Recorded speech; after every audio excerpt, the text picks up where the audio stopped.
Express on behalf of Praise 106.1 WOLB 1010 AM my deep appreciation for the pastor, Reverend Johnny Golden, and for the ministry here in this location. And we can take great pride, those of us of color, that when the doors opened, there was some concern that when the psalmist left, would there be another house? And indeed, I was with great joy to come in here and see what the family has done here under the very fine leadership of its pastor. And so we are here, and I can't wait to brag about it. I'm just as proud as I can be of how well you have done. They tell me downstairs is equally so.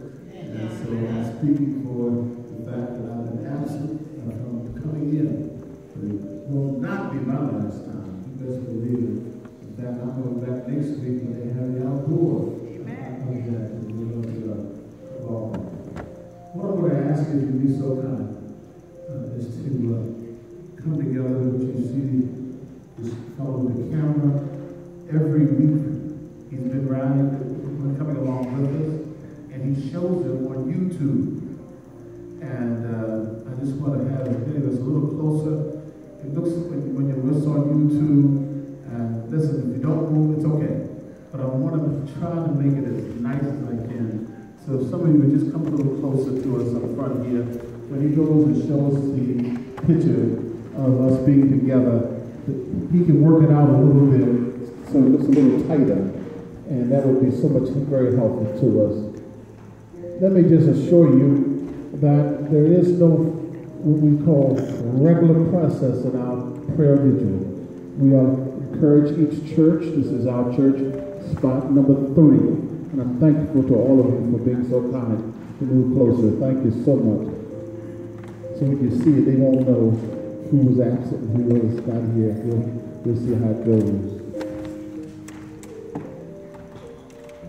I'll see a little bit more towards the closure tonight, but I just want to set up the foundation. Some of you might have been with us. His mother, the pastor. Mr. Rosa? Hello. I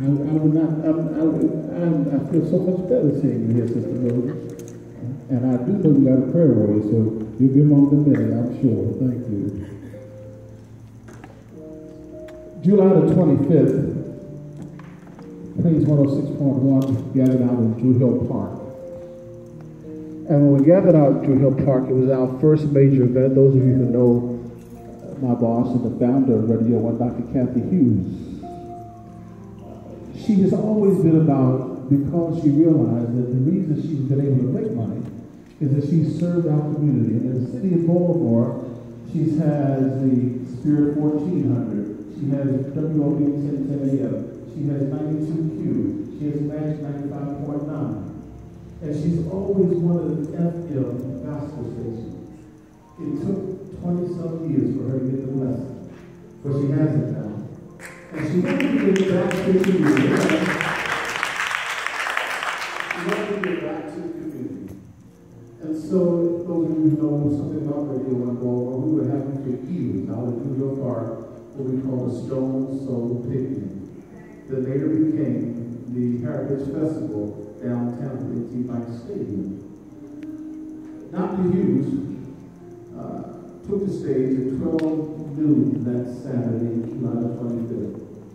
Unbeknownst to all of us, she looked out at the 20-some thousand folks who were there. And she said, this is a wonderful occasion. I'm so happy that you brought enough to come.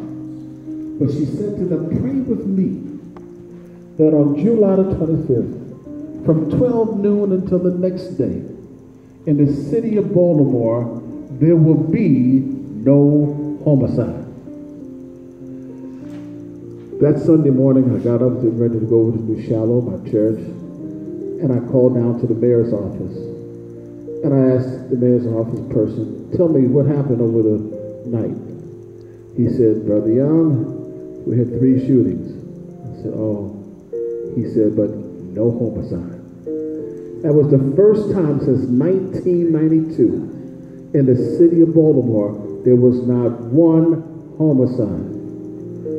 And that is how it was. She then came back, Dr. Hughes, that Monday. And she said on the radio station she wanted to thank the people who came. And she said it bothered her. Why should we stop praying? This city has some serious challenges. Councilman Carl Stokes is here. City Councilman Carl Stokes is here, you can tell us.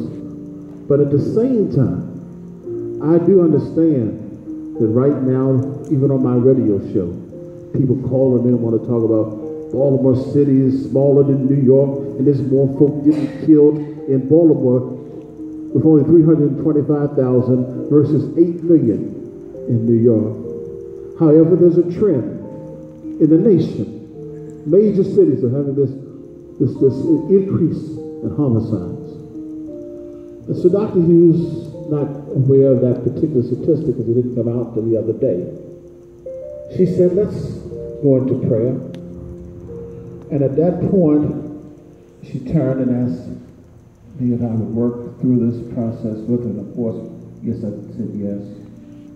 And I called on some of the ministerial folks that I've had a relationship with.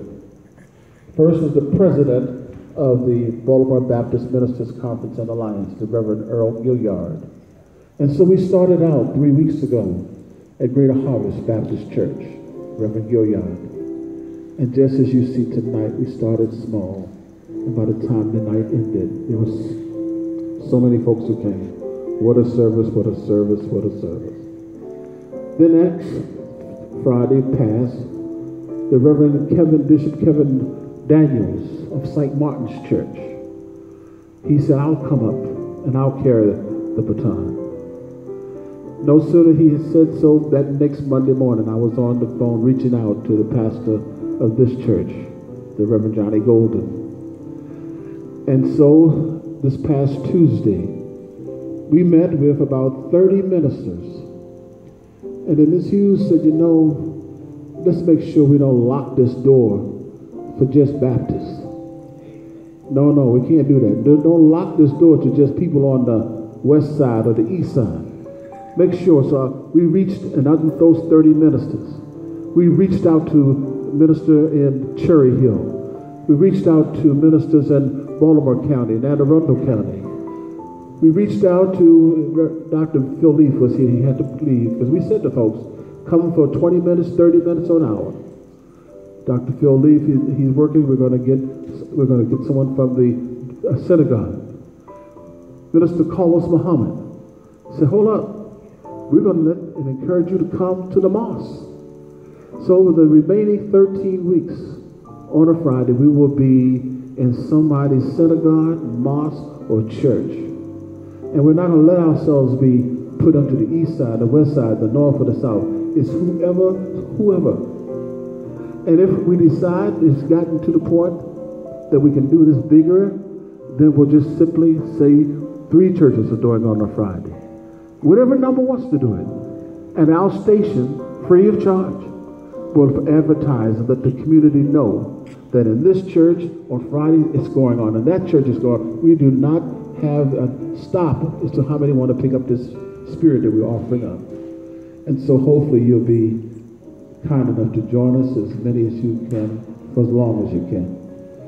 One of the individuals I'm going to ask to start with the prayer is Brother, I call him Chaplain, Michael Jensen. He is a chaplain of the Baltimore City Fire Department. And he's been with us at the Greater Harvest. He's been with us last week at St. Martin's, and now is here tonight. He will pray.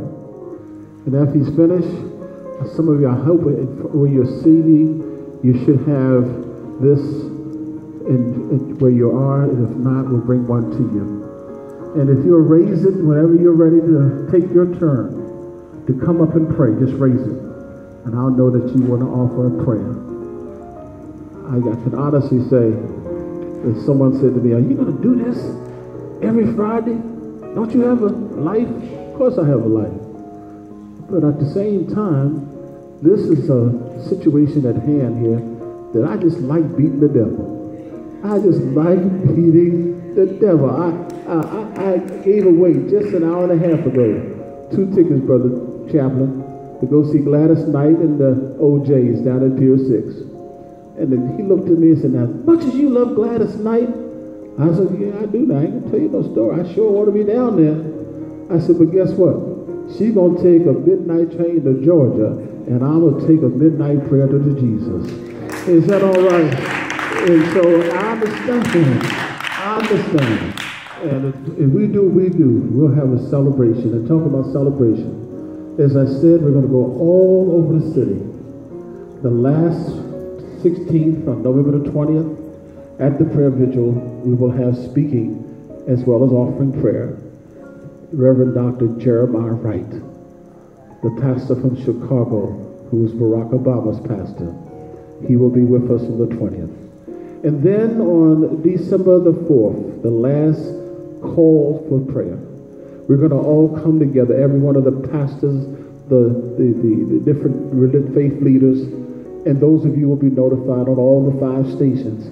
We're coming to New Shallow Baptist Church, and we're going to let 4 of them pick up on the word, thou shall not kill. And each one will choose those 4 once we get to the point of organizing it. It's going to be a powerful service. And somebody said, well, are you going to tell everybody every weekend? No, because one weekend we might have 5 homicides. One weekend we might have 2. We might have more. But I am swearing and believing that when we finish these 16 weeks, whatever the number was last year, it will not be achieved. Because prayer warriors like you and I have decided we're going to be determined to do what we can under prayer. And so, Brother Chaplain, if you would, and then when he is finished,